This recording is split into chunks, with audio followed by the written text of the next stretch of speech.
Louvado seja o nome de Jesus. Quantos podem dar um glória a Deus bem forte hoje? Vamos louvar o nome de Jesus, que é digno de todo louvor, de toda exaltação, de toda adoração.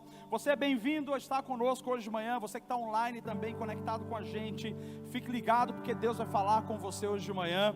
Como minha esposa já falou sobre a nossa visão, eu quero apenas lembrar um detalhe hoje, que o valor dessa semana, o que a gente vai estar construindo a partir dessa semana é excelência, o valor da excelência. Quando a gente fala sobre excelência, nós estamos sintetizando, dizendo: entregue o seu tudo, não apenas o seu melhor, mas o seu tudo, em todas as áreas. Deus é um Deus excelente, e nós precisamos aprender com a palavra como ser excelente, porque a única maneira de nós louvarmos a Deus de verdade é sermos excelentes em todas as áreas da nossa vida. Quero convidar você a baixar sua cabeça nesse momento. Baixe sua cabeça junto comigo, e eu quero orar com você hoje, pedindo ao Senhor que nos visite, que fale conosco, que ministre o nosso coração, lembrando que você é povo de Deus, ou seja, você é livre para adorar enquanto você vai ouvindo a palavra, você é livre para glorificar, você é livre para louvar ao Senhor. Pai, em nome de Jesus, eu te peço nessa manhã que os céus se abram sobre a tua igreja. Eu te peço nessa manhã que haja facilitação, liberação do alto, para que a revelação da palavra alcance esse coração que hoje chegou para ouvir a tua voz.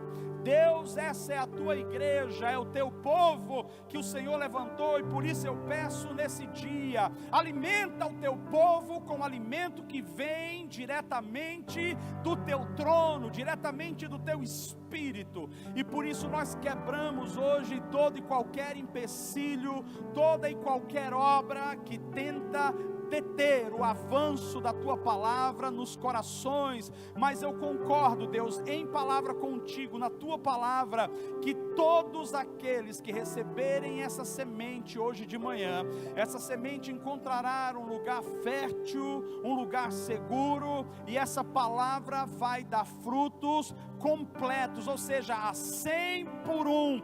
O diabo não vai levar essa semente, o diabo não vai furtar essas pessoas dessa semente, mas essa palavra prosperará nos corações, em nome de Jesus. Você pode dizer amém? Glória a Deus, aleluia. Vou pedir só um pouquinho de retorno para mim, se for possível, da minha voz. E eu gostaria de dizer que a gente está começando uma nova série, e essa série é justamente falando sobre um novo tempo de Deus nas nossas vidas. Eu acredito que cada um dos irmãos que chegaram aqui hoje de manhã estão dizendo: Senhor, nós não queremos viver as mesmas coisas lá de trás. Nós queremos experiências novas, nós queremos que o Senhor faça algo novo nas nossas vidas, nós queremos novidade de vida. Esse é o anseio de cada pai de família, de cada mãe de família aqui. Esse é o anseio de cada homem, de cada mulher, de cada jovem que está aqui presente hoje. Nós queremos a novidade do Senhor na nossa vida. E eu posso afirmar para você que o nosso Deus é um Deus de novidade. O nosso Deus é o Deus que faz coisas novas. O nosso Deus é o Deus que renova todas as coisas. E por isso, a mensagem de hoje, intitulada Construindo com Deus, é a abertura dessa série. Essa série sobre o que Deus vai trazer de novo, começa com o entendimento dessa mensagem que você vai receber hoje.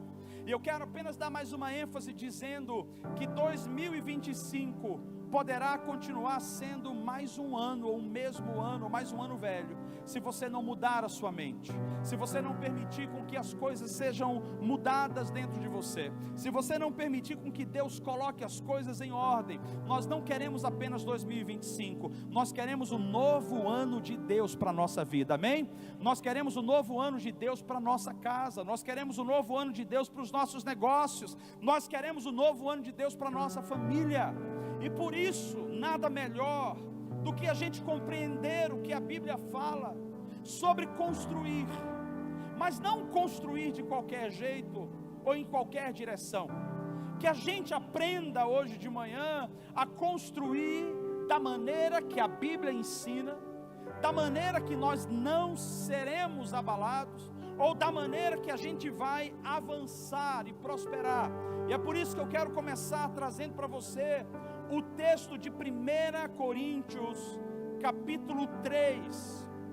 Nós vamos ler um versículo e depois eu quero me debruçar sobre esse capítulo inteiro, 3, e eu quero trazer para você a visão, a perspectiva do apóstolo Paulo acerca do que é construir com Deus. Mas a gente vai ler o capítulo 3 de 1 Coríntios e o capítulo 3 e o versículo 9.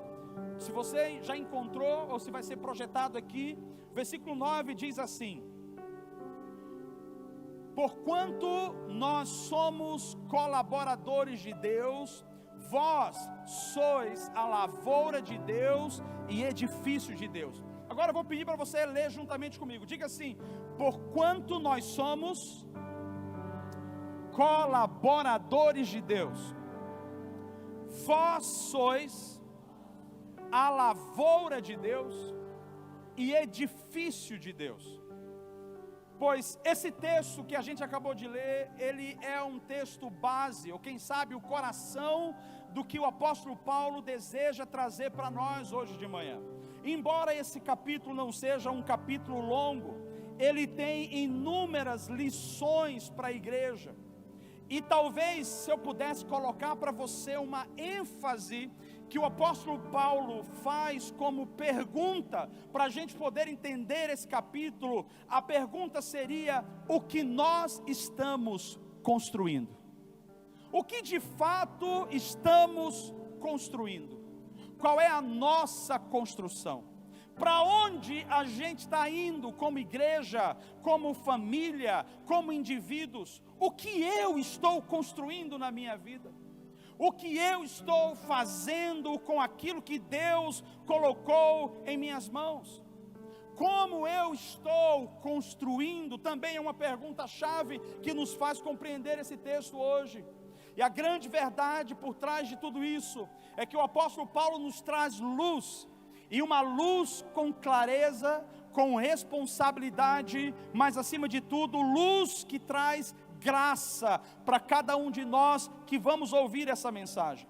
Esse texto, ele vai se dividir em pelo menos 5 partes, e nessas partes, ou nesses setores desse capítulo, o apóstolo Paulo traz, e ele começa a falar sobre a realidade da igreja em Corinto. Eu não vou trazer para você todo o contexto do que Paulo escreveu em 1 Coríntios e 2 Coríntios, eu quero focar apenas no capítulo 3.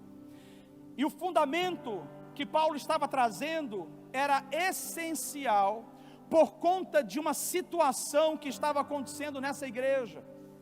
Havia uma grande confusão. A verdade, a igreja de Corinto era uma igreja um pouco confusa em alguns aspectos.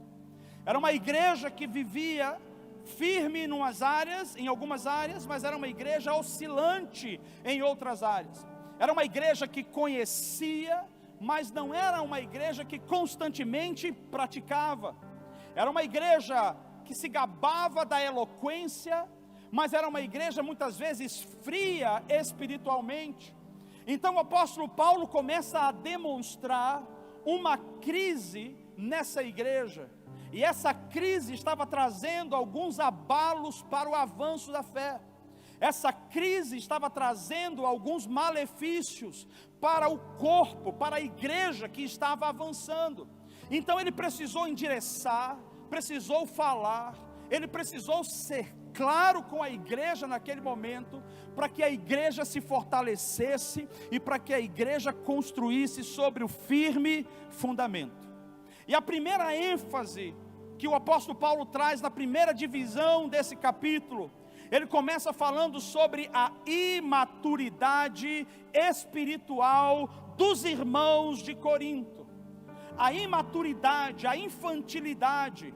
E o texto nos diz, nos primeiros 4 versículos do capítulo 3, ele começa dizendo: e eu, irmãos, não pude falar a vós como espirituais, mas como a carnais, como a bebês em Cristo, eu alimentando-vos com leite e não com alimento sólido, porque até agora não fostes capazes de suportar, nem mesmo agora sois capazes, porque ainda sois carnais, pois havendo entre vós inveja, contendas e divisões, não sois carnais e andais como os homens? Porque enquanto um diz, eu sou de Paulo, e o outro, eu sou de Apolo, não sois carnais? A primeira divisão da mensagem nesse capítulo de Paulo, que fala sobre a imaturidade espiritual de Corinto, ela aponta duas realidades pelo menos centrais. A primeira realidade é que Paulo está dizendo para a igreja, que a igreja estava vivendo como criança, quando já deveria ser adulta. E ele diz isso porque ele afirma, eu não consigo dar a vocês um alimento sólido. O que eu dou a vocês? Eu dou leite. O leite é um alimento básico para a infância. O leite é um alimento básico para pessoas infantis. Então Paulo estava dizendo para eles, olha, vocês estão como crianças em Cristo. Nós temos uma referência em Hebreus, capítulo 5, a partir do versículo 12, que também o autor de Hebreus diz, vocês já deveriam ser líderes, e no entanto vocês ainda são meninos, e vocês precisam se alimentar de coisas básicas, porque vocês ainda não aguentam o sólido. Quando Paulo também fala sobre maturidade espiritual, ele está dizendo aqui o que é que causa essa imaturidade, ou quais são as causas da imaturidade espiritual. Ele está dizendo que é a inveja, que são as contendas e as divisões que aconteciam no meio do povo. Então eu quero que você pense comigo e você pondere o que Paulo está dizendo. Paulo está apontando que a igreja é imatura, que aqueles irmãos são crentes meninos, e que eles precisavam crescer, que eles precisavam amadurecer, precisavam de alimento sólido, mas não estavam conseguindo comer alimentos sólidos. Então Paulo estava constantemente dando a eles alimento básico. Para que você tenha uma visão disso, imagina um homem com 22 anos de idade, entrando aqui na igreja, usando fraldas, a menos que ele tenha feito uma cirurgia, ou a menos que a gente saiba que é uma condição momentânea. Um homem de 20 e poucos anos usando fralda, ou ele tem uma questão neurológica, um problema congênito dele, ou então ele está vivendo numa fase de infância e os pais não conseguiram transicionar. Porque a verdade é que quando uma criança nasce dentro de casa, existe um processo que os pais vão entender que já não é hora mais da criança usar a fralda. E os pais vão fazer o desfraude, vão tirar a fralda da criança. E nesse processo de tirar a fralda, a criança vai fazer cocô, xixi no chão algumas vezes, vai sujar o short, mas existe um processo natural que o pai vai conduzindo a criança a amadurecer. Paulo está dizendo que desde o tempo que ele começou a trazer o evangelho para essa igreja se manteve como infantil. É como se eles tivessem 20 e poucos anos usando fralda. E alguém que tem um problema neurológico, ou alguém que ainda usa fralda e é um adulto, essa pessoa precisa de atendimento especial, de atenção especial. Então o apóstolo Paulo está dizendo, eu não consigo crescer com vocês, eu não consigo avançar em coisas maiores, eu não consigo falar sobre maiores revelações. Por quê? Porque a igreja estava na infância. Deixa eu tentar trazer um contexto para você entender. O que Paulo estava dizendo não era um julgamento sobre a igreja. Paulo não estava colocando peso sobre a igreja. Paulo estava tentando dizer, o evangelho e o reino de Deus é muito maior do que você saber que você é salvo. O evangelho e o reino de Deus é muito maior do que você saber que você é próspero. E Paulo estava dizendo, eu desejo abrir esse livro e me debruçar nele juntamente com você, para trazer revelações mais profundas acerca do coração de Deus, acerca do objetivo de Deus com a nossa igreja, mas também acerca do propósito de Deus através da nossa igreja. Mas ele deixou claro: eu não posso falar com vocês, porque vocês são como um homem de 20 e tantos anos, que ainda usam fraldas, e ainda precisam de uma atenção especial, com a comidinha na boca, ao invés de já estarem experimentados. Só que ele mostra para nós, para que não fique na nossa cabeça uma dúvida do que significa essa infância espiritual. Paulo nos mostra quais são os sinais pelos quais a gente pode identificar que essa igreja de fato estava vivendo a infantilidade espiritual. E aí ele diz no versículo 3 e 4, tem inveja no meio de vocês, tem contenda no meio de vocês, e tem divisões no meio de vocês. Olha o que ele diz: vocês têm inveja, vocês têm contendas e vocês têm divisões. Ele fala sobre 3 características que apontam, pelo menos 3 aqui, que apontam a imaturidade desse povo, a imaturidade dessa igreja: inveja, contenda e divisões. Vamos abre para mim por favor, em Tiago 3, capítulo 3, versículo 14 e 17, a 17, para poder a gente entender o que Tiago fala sobre esses sentimentos ou comportamentos, que é inveja, contenda e divisões. Tiago capítulo 3, versículo 14 ao versículo 17, acompanhe comigo na tela. No entanto, se abrigais em vosso coração inveja, amargura e ambição egoísta, não vos orgulheis disso, nem procureis negar a verdade, porquanto esse tipo de sabedoria não vem dos céus, mas é terrena, não é celestial, mas demoníaca. Pois onde existe inveja e rivalidade, aí há confusão e todo tipo de atitudes maléficas. Porém, a sabedoria que vem do alto é antes de tudo pura, repleta de misericórdia e de bons frutos, imparcial e sem hipocrisia. Esse é o apóstolo Tiago, que está corroborando no seu texto com o que Paulo está escrevendo.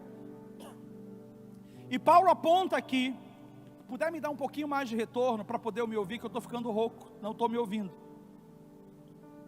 Retorno para mim, por favor. Então o apóstolo Paulo aqui, ele está apontando sobre uma crise que a igreja estava vivendo. Primeiro, a igreja estava vivendo um tempo de infantilidade, estava vivendo como menina. Essa infantilidade estava trazendo ciúme e discórdia. A gente vai ver ao longo do texto, ciúme e discórdia. Os irmãos competiam entre si, os irmãos lutavam, cada um ficava tentando mostrar que era melhor. Afinal de contas, isso não é coisa de criança.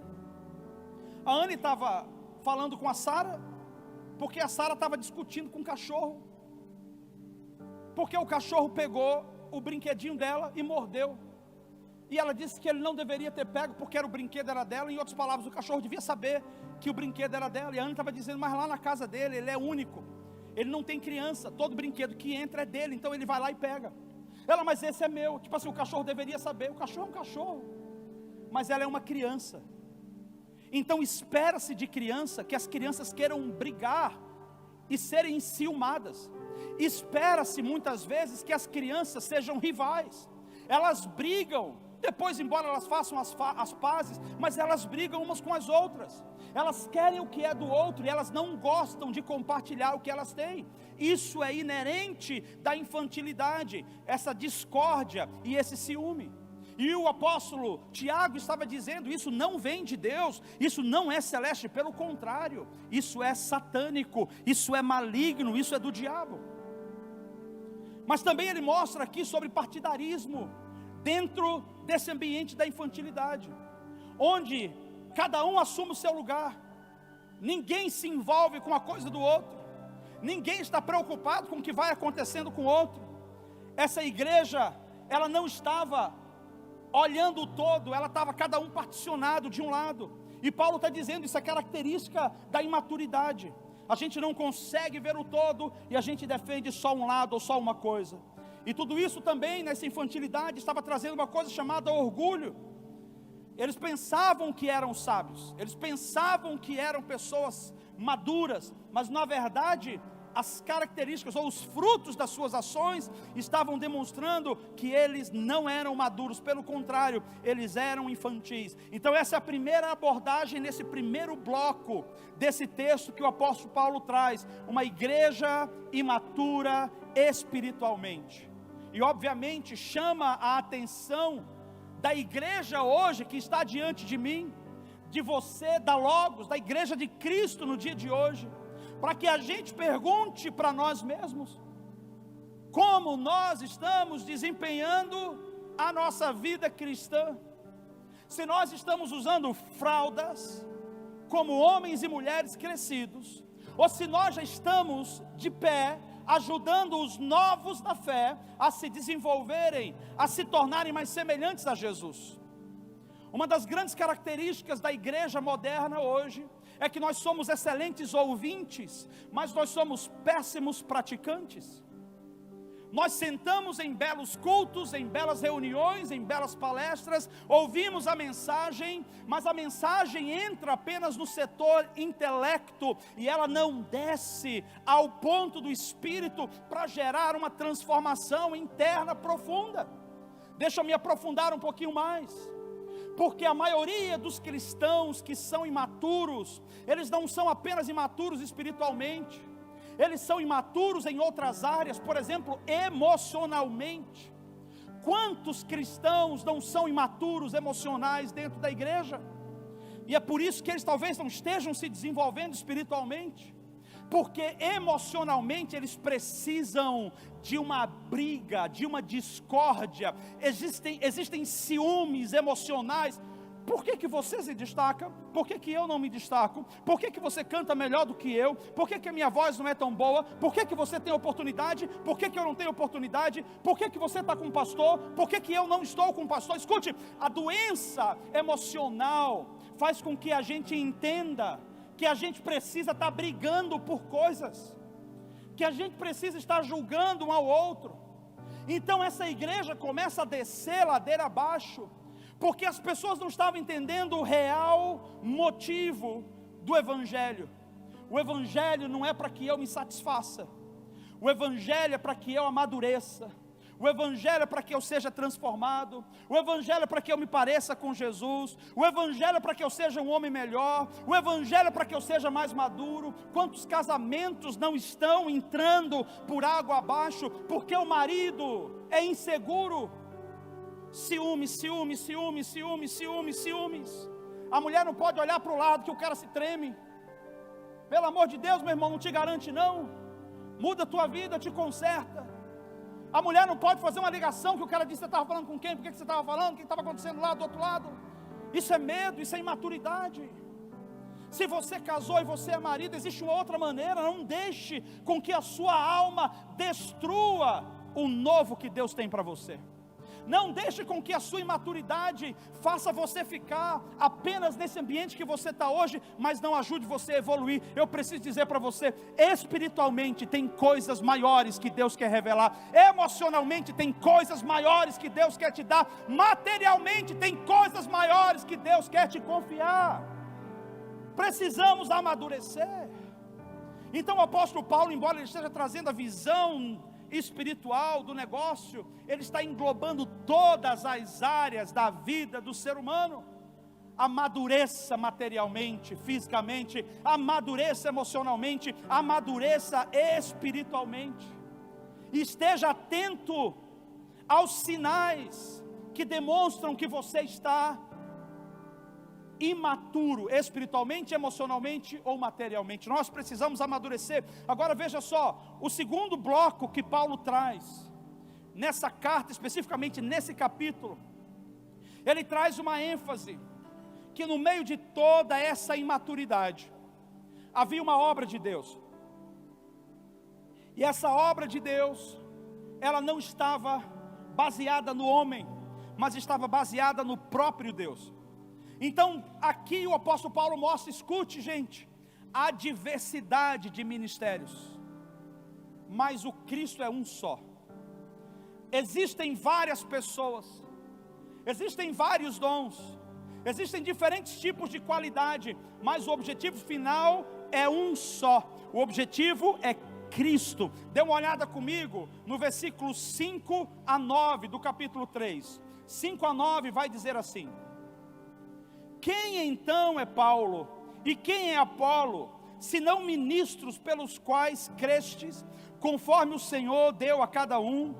Eu tenho plantado, Apolo regado, mas Deus dá o crescimento. O que é que Paulo disse? Eu tenho plantado, Apolo tem regado, mas quem dá o crescimento é quem? Quem dá o crescimento é o Senhor.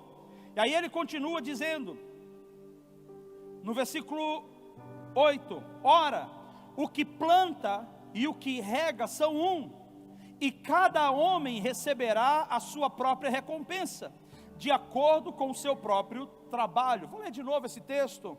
Ele diz: ora, o que planta e o que rega são um, e cada homem receberá a sua própria recompensa, de acordo com o seu próprio trabalho. Versículo 9: porque somos colaboradores de Deus, vós sois lavoura de Deus e edifício de Deus. Nesse texto, especificamente, o apóstolo Paulo está começando a trazer uma tratativa para resolver o problema de imaturidade naquela igreja, porque uma igreja imatura, ela cerra a oportunidade de receber coisas maiores. E quando eu digo igreja imatura, eu não estou falando de uma organização, não. Eu estou falando de indivíduos, porque famílias formam igreja, igreja forma sociedade. O indivíduo na sua casa, na sua família, ele contribui com a igreja local, e a igreja local com indivíduos contribui com a sociedade. Então o apóstolo Paulo está trazendo para nós aqui, que dentro daquela confusão toda, que todo mundo estava experimentando e vivendo, ele diz: tem uma saída para isso, e a saída é entender o seguinte, que Paulo e Apolo são servos de Deus. E agora você está ouvindo o nome de Paulo e de Apolo. Paulo, você sabe que é quem escreveu a carta. E Apolo? Apolo era um discípulo que ouviu falar do Senhor em um determinado momento da sua vida, e ele recebeu a palavra do Evangelho. Apolo não foi discipulado como Paulo, ou como alguns outros, mas ele já era um homem eloquente, ou seja, ele já era erudito, já era estudioso, já era alguém intelectual, e quando ele ouve o Evangelho, ele começa então a propagar o Evangelho, ele recebeu Jesus. Agora Apolo, depois que Paulo passou em Éfeso, Apolo volta, e ele chega na igreja de Corinto, encontra um momento que o pessoal estava vivendo, e ele começa a ensinar a palavra naquela região. E naquela região, enquanto ele ensinava a palavra, a Bíblia diz que ele era um homem destemido, ele era apaixonado. Quando ele abria a boca, as pessoas ficavam extasiadas. O que esse homem está falando? Gente, que palavra incrível! Ele era um influenciador naquele tempo. Ele arrebatava pessoas para Jesus, porque ele era apaixonado, ele acreditava no que ele estava vivendo. Mas a igreja imatura não soube receber a paixão, não soube receber a energia, não soube receber a força e o bom depósito. E naquela imaturidade, uns disseram: eu sou de Apolo, eu gosto mais da maneira que Apolo prega. Ao outro correu: não, mas eu sou de Paulo, porque Paulo na verdade é o cara que começou tudo isso aqui depois de Jesus. Não, e eles começaram a ter o que a gente chama de partidarismo, e esses partidarismos acontecem na política. Eu sou de direita, eu sou de esquerda. Aí os mornos dizem o quê? Desculpa, estou brincando. Eu sou do centro, sou do centrão. E todo mundo se apega a um extremo. E a gente precisa entender que quando se trata do reino, não é sobre um homem, não é sobre uma placa, não é sobre uma igreja, não é sobre um ministério, um departamento, é sobre Jesus recebendo a glória. Tudo começa em Jesus e tudo se completa em Jesus. Por isso Paulo precisa trazer uma mensagem clara para aquela igreja, dizendo: opa, está acontecendo discórdia. Você diz que gosta mais daquele, você diz que gosta mais daquele, você gosta mais de mim. O reino dividido não prevalece, um reino dividido não avança, um reino dividido retrocede. Paulo está falando sobre a importância da unidade em Cristo, a unidade no propósito de Cristo, a unidade ao redor de Cristo, porque a igreja estava dividida, facilmente dizendo: aquela mensagem de Apolo foi muito massa, e a de Paulo, não gostei tanto, e a do outro também não gostei tanto, mas eu gosto desse aqui. A gente vai ter preferências, isso é natural, como era natural ali, mas o ponto não é sobre homens, não é sobre placa, não é sobre igreja, não é sobre ministério, é sobre Jesus. Igreja é sobre Jesus, é olhar para Jesus, é se firmar em Jesus. Então Paulo traz a tratativa para começar a resolver isso. Ele diz assim: Paulo, que era servo de Deus, e Apolo, ele fala: nós somos apenas servos, nós somos apenas instrumentos. Ou seja, quem está aqui em cima não é melhor do que quem está aí embaixo, quem está aí embaixo não é melhor do que quem está aqui em cima. Todos nós somos servos de Deus.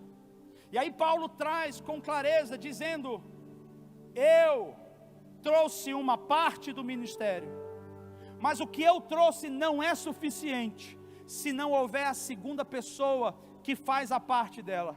E no final das contas precisamos da ação sobrenatural. Ou seja, Paulo plantou, Apolo regou, mas quem deu o crescimento foi o Senhor.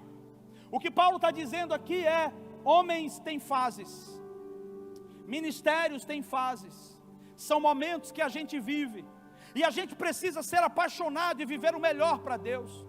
A gente precisa semear o quanto a gente pode semear, e a gente precisa ter cuidado para que a gente não esteja semeando por partidarismo. Eu semeio, eu aplico força quando é algo que vai trazer retorno para mim. Eu vou aplicar energia quando o meu nome for citado, quando eu estiver na frente. Paulo estava dizendo: todos nós somos servos do Senhor aqui, ninguém é maior do que ninguém. Nós estamos trabalhando para Jesus, nós estamos trabalhando para Deus. Cada um, Paulo está dizendo, tem um papel especial, tem uma obra especial. Paulo não era o cara de permanecer, porque ele precisava abrir igrejas à frente, então ele precisava correr para fazer isso. Deus levanta esse homem chamado Apolo, que com a sua eloquência, com a sua maneira talvez mais pragmática, com a sua maneira mais organizada, biblicamente, de expor a palavra, ele conseguiu ajudar a muitas pessoas.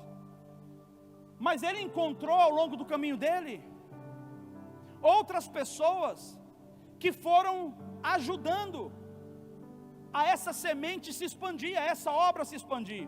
Então nem Paulo era centralidade, nem Apolo era centralidade, e nem nenhum dos outros discípulos se tornariam centralidades. Todos eles eram servos de Deus apenas, e todos eles tinham um papel fundamental, e eles precisavam fazer bem feito esse papel, para que o próximo que viesse pudesse encontrar o trabalho e completar a obra. O que nós vemos aqui que o apóstolo Paulo está dizendo no versículo 8 e 9, é sobre essa unidade na obra de Deus, que todos nós somos sim cooperadores. Agora, como que você trabalha cooperação no meio dividido? Como que você trabalha cooperação quando seus filhos lutam entre si? Como que você trabalha cooperação quando você pensa de um jeito, o seu marido pensa do outro jeito, a sua esposa pensa do outro jeito? Como que a gente trabalha em equipe? Esse é o grande ponto, quando nós deixamos de ser o foco, quando a minha ideia deixa de ser o foco, quando o meu coração deixa de ser o foco, e quando Ele é o foco. Todos nós nos unimos a um propósito só, o propósito de Cristo, que Paulo logo vai descrever qual é esse propósito que a igreja precisa se alinhar. E aí é o texto que a gente leu, versículo 9, que ele explica, porque nós somos colaboradores de Deus. Colaboradores, a palavra colaborador quer dizer aquele que apoia, aquele que faz de determinada maneira, que gera facilidade para o outro, aquele que ajuda aquele que apoia. Nós somos cooperadores de Deus, mas Paulo também nos mostra uma outra figura. Ele diz: nós somos lavoura do Senhor. Sabe o que significa isso? Ao mesmo tempo que nós plantamos, nós fomos plantados. Alguém plantou a semente na gente. Alguém veio lá atrás e investiu na gente. Escute, eu não estou aqui pregando porque do nada eu acordei e disse: hoje eu amo Jesus. Alguém semeou a mensagem em mim. Alguém semeou a semente em mim. Escute, o meu trabalho é entender que eu sou cooperador, mas eu continuo sendo lavoura do Senhor. Um dia eu vou ser colhido pelo Senhor. Um dia lá na frente eu vou fazer parte de uma contagem onde Jesus vai receber a glória, porque eu sou mais um crente que fui salvo nessa terra. Mas enquanto isso, eu amadureço, e na minha maturidade, eu deixo de ser apenas alguém que recebe, e eu me torno colaborador de Deus. Escute, eu não posso ser só um receptor, porque a pessoa que só recebe, ela é infantil na fé. Para eu amadurecer na fé, eu preciso me tornar um colaborador. O colaborador é aquele que coloca a mão na massa. O colaborador é aquele que trabalha. O colaborador é aquele que vê o que está acontecendo. Escute, eu não preciso de um diácono. Ô diácono, você não está vendo um papel que está ali na porta do banheiro? Diácono, você está endemoniado? Diácono, você está cego que você não vê as coisas? O diácono não está vendo tudo. Mas se eu vi, eu sou um colaborador da obra de Deus. Então eu tiro o que eu vejo que está errado. Você consegue entender como na nossa casa? Nós não vamos deixar a casa cair porque a responsabilidade é do pai. Nós não vamos deixar a casa desabar porque a responsabilidade é do filho tal, do irmão tal. Todos nós somos colaboradores. E é isso que a palavra, que Paulo está deixando ênfase nessa segunda parte aqui. Nós precisamos entender que cada um de nós temos um papel a desempenhar. A pergunta que fica para mim e para você hoje é: qual é o seu papel? Em que papel você está nesse momento? Que ele fala sobre os colaboradores, que são as pessoas que estão andando em maturidade, semeando a palavra, mas ele fala sobre a lavoura, aqueles que estão sendo agora, estão crescendo, estão sendo produzidos em Deus, os novos na fé. Mas ele também diz que nós somos edifícios de Deus, ou seja, nós já somos colunas, pessoas fundamentais no reino, que se tirar a gente, alguma coisa acontece. Em que fase você se encontra agora, Logos? Em que fase você se encontra? Você é pai de família, mãe de família? Essa carta ou esse texto não é apenas para aquela igreja naquele tempo, é uma carta para hoje, é uma mensagem para a gente avaliar hoje. A terceira divisão desse capítulo que Paulo traz é sobre construir sobre o fundamento de Cristo. E aqui ele começa a trazer a realidade que ele queria falar nessa mensagem. Então no texto anterior ele traz uma tratativa para dizer: gente, para de divisão, isso não vai levar ninguém a lugar nenhum. Para de partidarismo, isso não leva ninguém a lugar nenhum. Nós temos um projeto como igreja, nós temos um projeto celeste. O projeto de Deus para nós é que a gente construa sobre o fundamento de Cristo. 1 Coríntios 3, nós vamos ler do versículo 10 ao versículo 15. Olha o que Paulo vai dizendo do 10 ao 15. Segundo a graça de Deus que me é dada, como sábio construtor ou mestre de obras, eu pus a fundação e outro edifica sobre ele. Mas cada homem fique atento como se edifica sobre esse fundamento. Versículo 11. Porque nenhum outro fundamento pode alguém lançar além do que já está posto, o qual é Jesus Cristo. Versículo 12. Agora, se algum homem sobre esse fundamento edificar de ouro, prata, pedras preciosas, madeira, feno e palha, a obra de cada homem se manifestará, pois o dia a declarará, porque esta será revelada pelo fogo, e o fogo provará o tipo de obra de cada homem. Se a obra que um homem edificou permanecer, ele receberá uma recompensa. Se a obra de algum homem for consumida, ele sofrerá perda, mas ainda assim será salvo como pelo fogo. E existem várias maneiras de avaliar. Você pode ler esse texto E eu quero já colocar para você que o texto é muito claro, não está falando sobre salvação, portanto, nada tem a ver com a graça, o que eu vou falar, porque a graça do Senhor, ela dá a salvação, e Ele não vai tirar de nós aquilo que Ele deu, então não é sobre isso. O que Ele está falando aqui com muita clareza, é que Ele foi levantado por Deus, Ele entendeu o papel dele de ser um sábio construtor.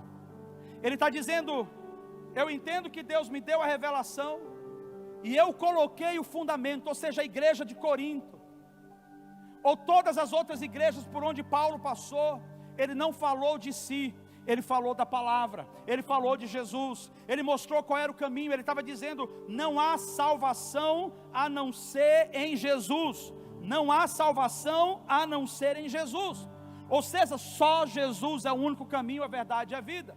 Então Paulo estava declarando que ele era esse sábio construtor, ele estava colocando o fundamento, mas aí ele diz, outro deve vir, e deve prestar atenção em como se constrói. Escute, igreja, e esse é o ponto do tema da nossa mensagem hoje, construindo com Deus. Porque a maneira que a igreja de Corinto estava indo, com tanto partidarismo, com tanta influência filosófica, já não era mais sobre Deus, já não era mais sobre a estratégia ou o sonho de Deus, o direcionamento de Deus, era sobre a estratégia do homem, era sobre a maneira do homem, era sobre a eloquência do homem, era sobre o carisma do homem.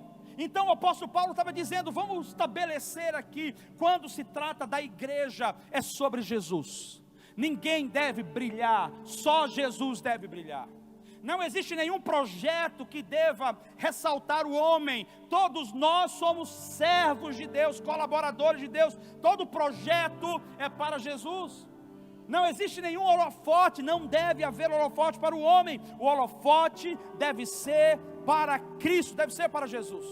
E aí Paulo está dizendo, se eu coloquei esse fundamento, que é Cristo, e é exatamente isso, o autor e consumador da nossa fé, o único que pode salvar você e levar você para a eternidade é Jesus, é o único caminho que vai te levar até o Pai, é o único mediador, é o teu advogado, é o teu intercessor. Ele está dizendo, é Jesus, não vem trazendo nenhum outro tipo de coisa, não tem curso, não tem cura emocional, não tem tipo de curso espiritual para dizer agora é isso, é Jesus, e se não falar sobre Jesus, não é o fundamento correto. Ele está trazendo para nós um ponto de atenção. E qual é o ponto de atenção? Tudo que a igreja de Corinto deveria construir, não era em cima de filosofias, não era em cima de partidarismo. A igreja de Corinto deveria construir sobre o firme fundamento que era Jesus. Esse fundamento, ele é sólido para sustentar casamentos. Esse fundamento é sólido para mudar realidades na sua vida, na sua casa.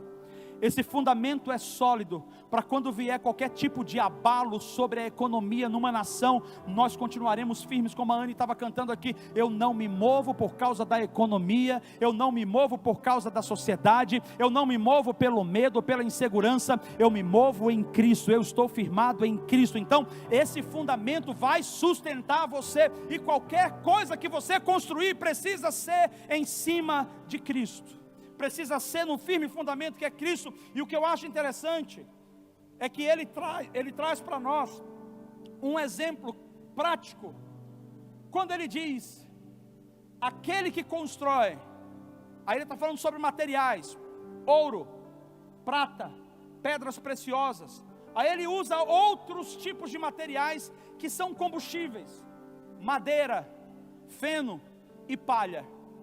No fim de tudo, quando a noite chegar, haverá um dia que não está marcado nem no seu nem no meu relógio, haverá um dia que o Senhor, que ele está falando do dia do Senhor, essa é uma visão mais apocalíptica na verdade, que o Senhor virá, e nessa vinda do Senhor, ele diz que todas as obras que a gente construiu, ela será colocada diante do fogo, e o fogo vai queimar aquilo que pode ser queimado. Mas aquilo que não pode ser queimado vai se aperfeiçoar ainda mais. Por quê? Porque ouro, prata e pedras preciosas não se queimam no fogo, mas são purificadas no fogo. Deus está dizendo para nós que a essência da igreja não é madeira, não é feno e não é palha, porque isso se queima. Fogo de palha se acaba. A alegria que eu chego hoje, amanhã não estou mais alegre. Por quê? Porque está baseado no dinheiro, está baseado num prédio, está baseado numa casa, está baseado sei lá, numa viagem. Deus está dizendo para nós, a nossa essência é ouro, é prata e é pedras preciosas, porque um dia nós estaremos diante do Senhor e todas as nossas obras serão colocadas diante dele. Obras são importantes, sim. Volto a dizer, não estou falando da salvação que diz respeito a Jesus, eu estou falando sobre agora o galardão, porque todos aqueles que receberam de Deus o fôlego de vida, recebeu um dom, recebeu um talento, recebeu a oportunidade e o privilégio de proclamar a Jesus como Senhor e Salvador.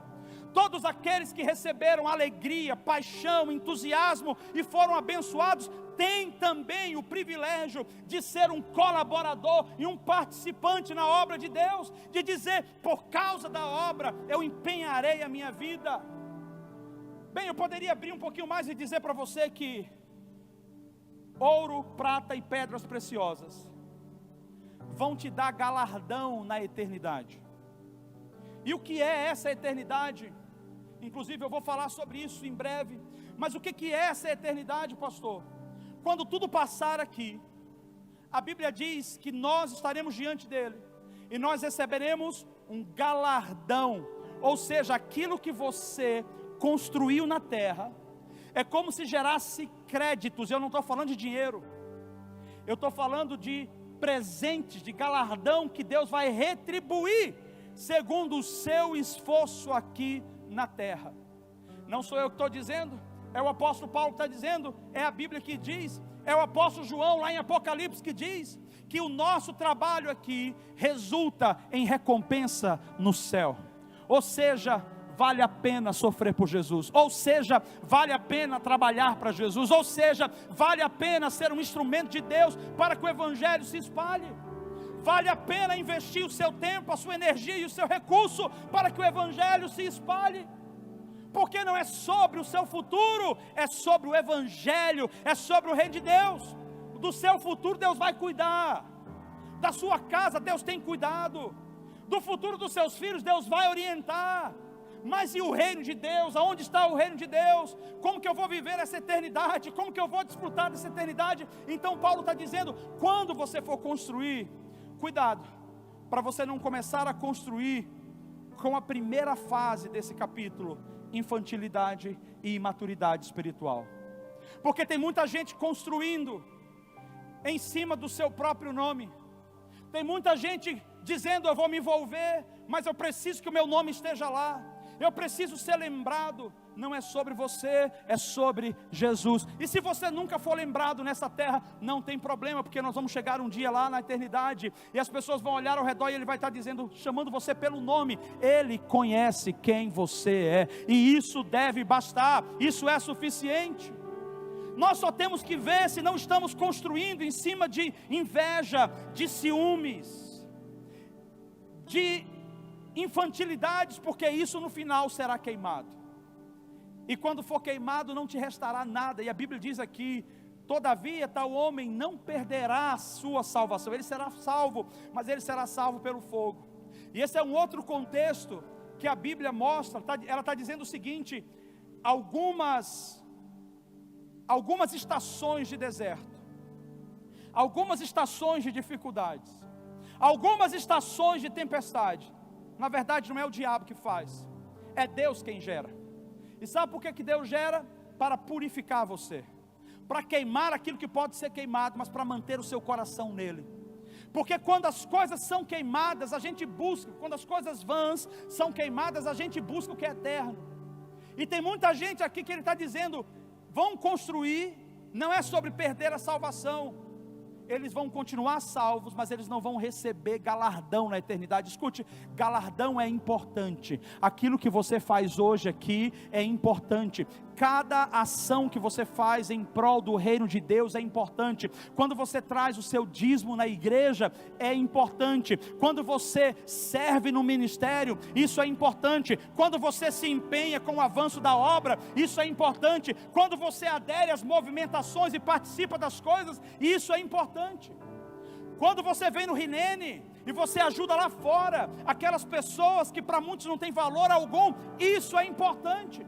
Quando você recebe um comunicado via WhatsApp, estamos precisando de tantas cestas básicas, e você ajuda, isso é importante.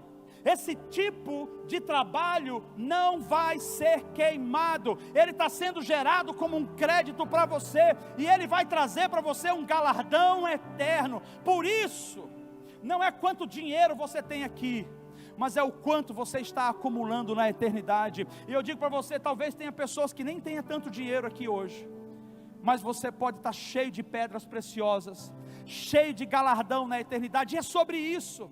Óbvio que eu não estou sendo hipócrita dizendo que você não precisa fazer ou ter dinheiro aqui. O que eu estou dizendo é que tudo que você tenha e tudo que você faça, passe pelo crivo de construir em cima do fundamento que é Cristo, que seja para o avanço do reino, que seja para a propagação do reino. A pergunta nesse bloco é: e o que nós estamos construindo? E o meu galardão na eternidade? E agora eu quero falar com você como teu pastor. Eu quero realmente pedir para que você cresça no Evangelho. Eu quero realmente declarar para você: não vale a pena viver só para si. É inútil viver só para si. Não vale a pena ficar olhando e dizendo: meu Deus, eu tenho que juntar mais, eu tenho que juntar mais, eu tenho que ter mais, eu tenho que ter mais. Eu não tenho tempo para... mas eu não tenho tempo. Mas para isso eu tenho tempo, mas para isso eu tenho tempo. Escute, está tudo certo você fazer, você trabalhar, você juntar, está tudo certo. O que não está certo é a gente só juntar aqui na terra e esquecer que nós temos uma eternidade, e que a nossa eternidade é maior do que o nosso momento aqui.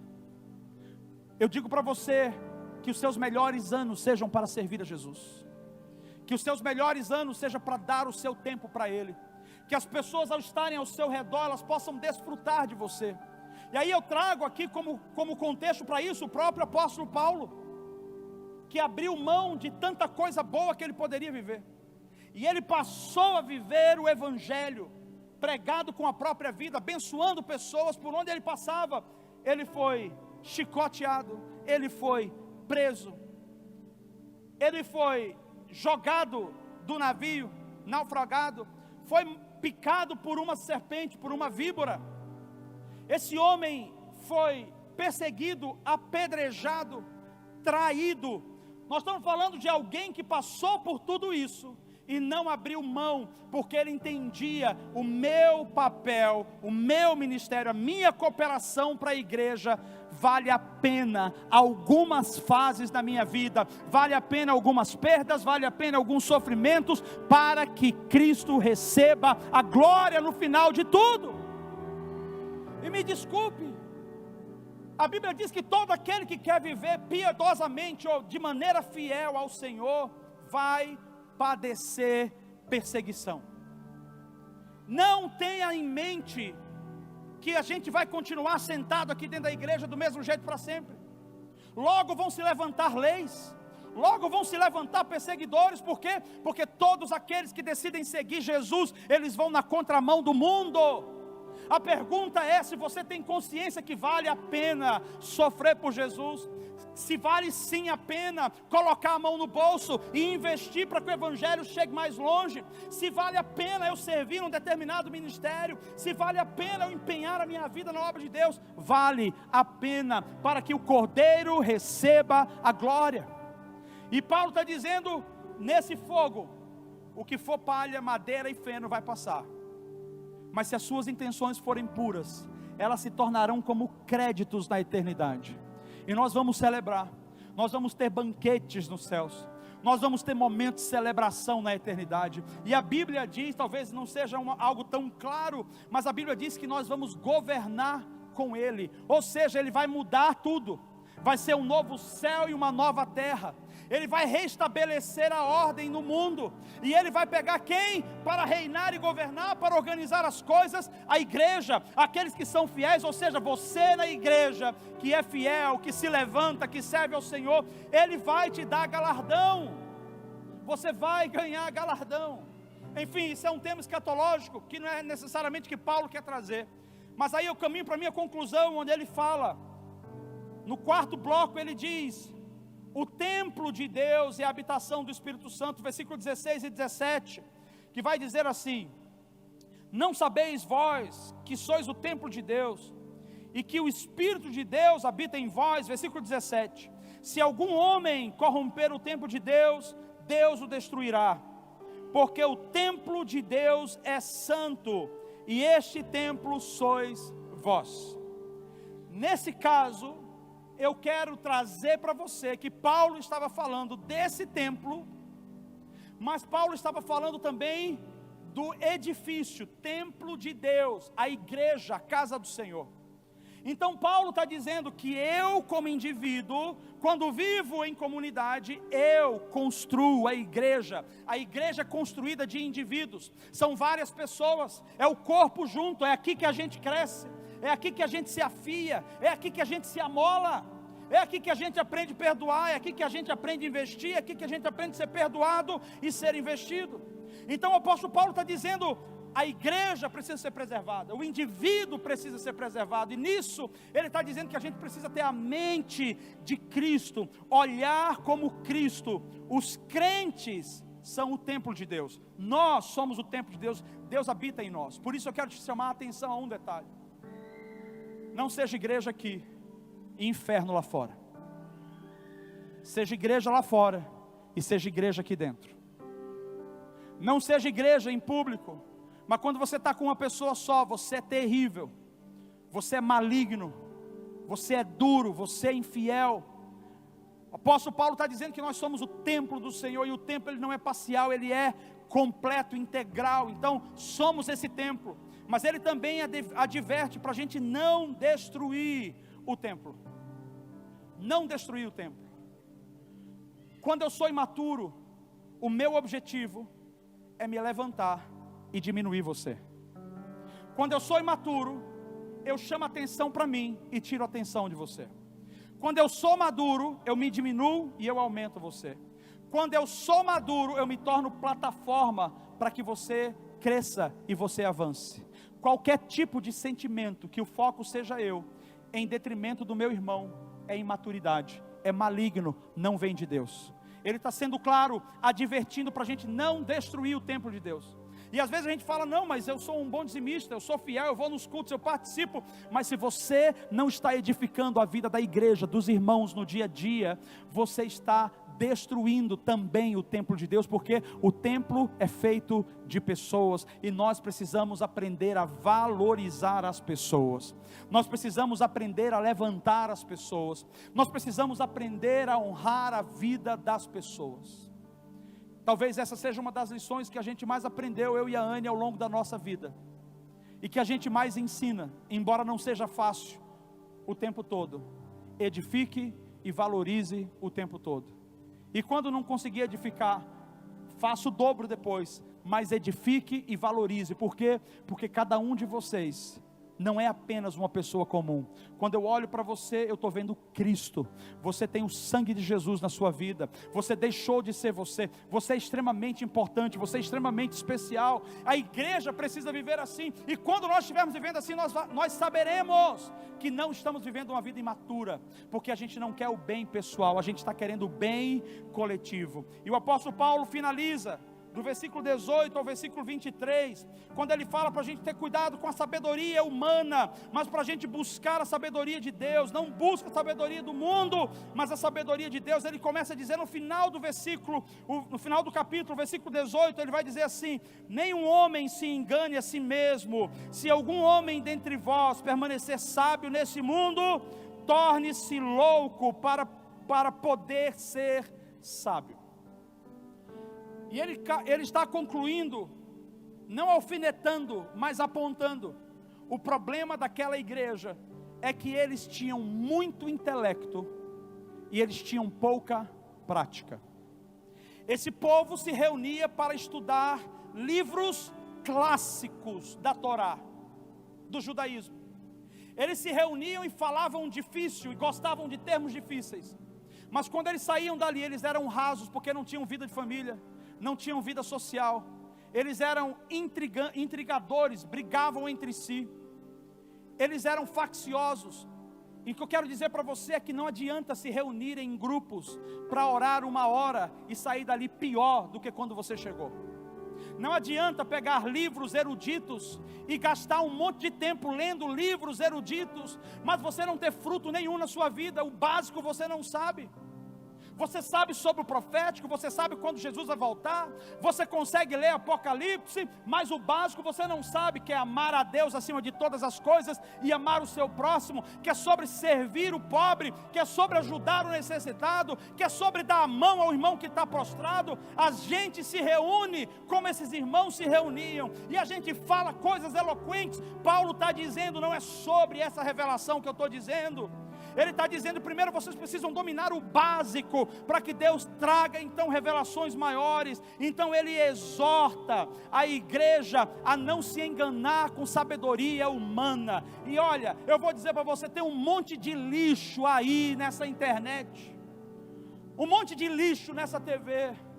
Meu irmão, você acha que eu estou preocupado em querer seguir um cara só porque ele tem um Lamborghini, só porque ele tem uma casa lá em Miami? O raio quelopártia, isso não me interessa, isso não significa nada para mim. Eu quero saber se ele ama a Deus, eu quero saber se ele ama a família dele, eu quero saber se ele é generoso, eu quero saber se por onde ele passa as pessoas não veem o recurso dele, não veem o status dele, não veem o diploma dele, elas veem Cristo na manifestação prática. É isso que nós precisamos voltar. Esse é o fundamento de Jesus. A Bíblia diz que Jesus não tinha beleza alguma perante os homens. Ela diz assim, ó, ele não tinha beleza nem formosura. Mas nós estamos falando do homem mais incrível que já passou pela terra. Quando ele estava na sua própria terra, as pessoas começaram a dizer assim: o quê?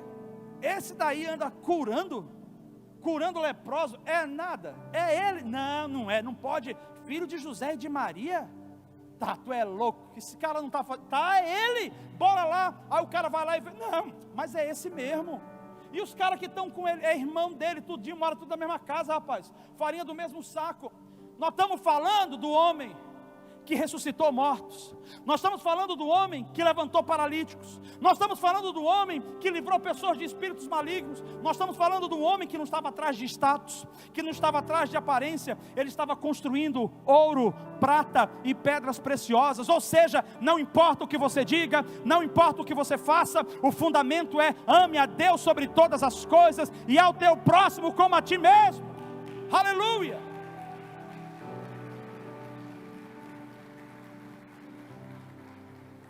Vamos aprender o básico, igreja. Antes da gente estar se reunindo para fazer grandes escolas apostólicas, escolas proféticas, escola das galáxias, escola dos querubins, escolas dos anjos, não sei o que. Bora aprender o básico, bora aprender a olhar no olho do irmão e dizer: conta comigo, eu estou aqui. Bora aprender a tirar a facção do nosso coração. Escute, diminuir o outro não fará de você grande. Se sentir rejeitado e se excluir não fará de você mais especial do que ninguém. A gente precisa sim, se vai gerar atrito, mas vamos estar junto. Se vai dar problema, mas nós vamos estar junto. É aí o princípio da construção com Deus. O princípio de Jesus é a unidade da igreja, a unidade do corpo, e não tem ninguém mais especial do que ninguém. Todos nós somos iguais. Aleluia. E eu concluo perguntando a você: o que nós estamos construindo? Que essa pergunta eu estou fazendo para mim. A pergunta eu estou fazendo para mim: o que eu estou construindo? Talvez seja importante se eu estou construindo o meu império. Sabe essa música do Drops, que algumas pessoas talvez ou não entendam ou não gostem, quando ele diz: é por ele que eu estou gastando a minha vida, perdendo tudo. Eu não tenho problema nenhum de cantar isso. E digo para você, eu não estou perdendo nada, ninguém perde o que Deus dá, ninguém perde o que Deus dá. Mas existem coisas que eu estou perdendo porque eu estou dizendo: Senhor, por causa de Ti, eu estou deixando de ter isso, e eu estou abrindo mão. Senhor, por causa de Ti, para estar aqui na Logos, pregando hoje de manhã, eu estou abrindo mão de outras coisas. Para estar com minha família, para estar com você, para sentar com você durante a semana, eu estou abrindo mão de alguma coisa. Eu abro mão de recursos, eu abro mão de tempo, eu abro mão de energia, e vale a pena, sabe por quê? Porque é por Ele, porque nem tudo é sobre recursos materiais aqui na terra, mas é sobre a eternidade com Deus. Há algo que Deus está querendo perguntar para nós hoje: o que nós estamos construindo? E a segunda pergunta é: como nós estamos construindo? Estamos construindo em cima da infantilidade, onde eu estou construindo para mim, para que eu seja notado? Porque quando eu estou construindo para mim, eu não dou espaço para ninguém, é só sobre mim. Mas quando eu estou construindo para o Senhor, eu abro espaço para que todos venham, para que todos participem. Eu acredito que Deus está dizendo para nós: é importante não apenas o que você está construindo, mas como você está construindo. E por fim, se você está sendo colaborador do reino, se você está deixando o reino através de você avançar.